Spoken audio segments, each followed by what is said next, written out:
রাজনীতির মঞ্চে নতুন চমক, আলোচনা কেন্দ্রে এবার বিনোদন অঙ্গনের তারকারা।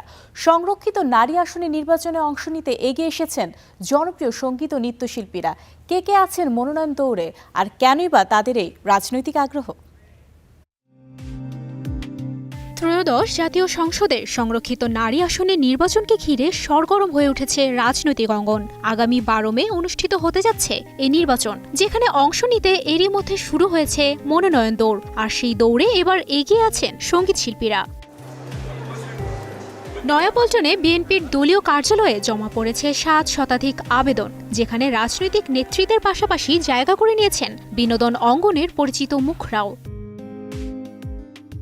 সংরক্ষিত নারী আসনের মনোনয়ন ফরম সংগ্রহ করেছেন বেবি নাজনীন, কনক চাপা, দিলরুবা খান, রিজিয়া পারভিন, দিঠি আনোয়ার সহ নৃত্যশিল্পী ফারহানা চৌধুরীও। তাদের মধ্যে কেউ কেউ জমাও দিয়ে ফেলেছেন মনোনয়নপত্র।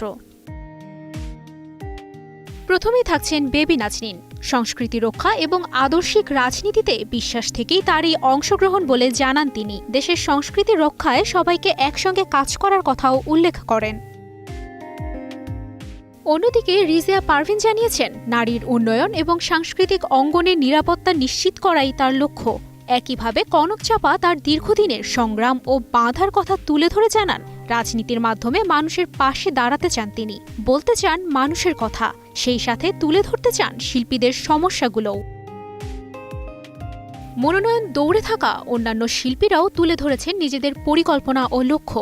নৃত্যশিল্পী ফারহানা চৌধুরী জানান, পারিবারিক রাজনৈতিক ঐতিহ্য থেকেই মানুষের সেবায় এগিয়ে আসার এই সিদ্ধান্ত।